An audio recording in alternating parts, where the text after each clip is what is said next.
మా నాన్న already 5 years చాలా కష్టపడి చేసి సికింద్రాబాద్ ప్రజలకి చాలా చాలా బాగా ఎన్ని స్కీమ్స్ చేశారు. నిన్న కూడా ఒక రిపోర్ట్ చేసి దానివల్ల ప్రజలకు అంత ట్రాన్స్పరెంట్గా అంతా చూపించారు.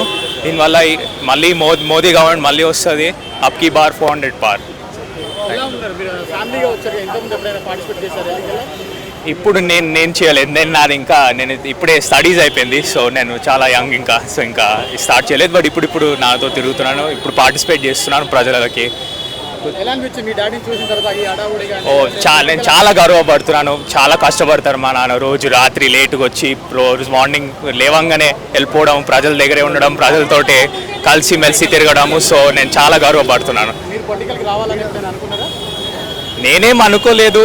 నేను వచ్చినా ఐ డోంట్ నో నేను మా నాన్న స్టాండర్డ్స్కి ఉండగలుగుతానో లేదు. మా నాన్న ఆల్రెడీ 5 ఇయర్స్ చాలా కష్టపడి చేసి సికింద్రాబాద్ ప్రజలకి చాలా చాలా బాగా ఎన్ని స్కీమ్స్ చేశారు. నిన్న కూడా ఒక రిపోర్ట్ చేసి దానివల్ల ప్రజలకు అంత ట్రాన్స్పరెంట్గా అంతా చూపించారు. దీనివల్ల మళ్ళీ మోదీ గవర్నమెంట్ మళ్ళీ వస్తుంది. అప్కి బార్ 400 పార్. ఇప్పుడు నేను చేయలేదు.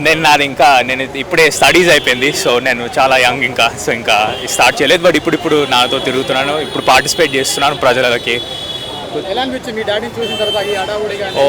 నేను చాలా గర్వపడుతున్నాను. చాలా కష్టపడతారు మా నాన్న. రోజు రాత్రి లేటుగా వచ్చి రోజు మార్నింగ్ లేవంగానే వెళ్ళిపోవడం, ప్రజల దగ్గరే ఉండడం, ప్రజలతోటి కలిసిమెలిసి తిరగడము. సో నేను చాలా గర్వపడుతున్నాను.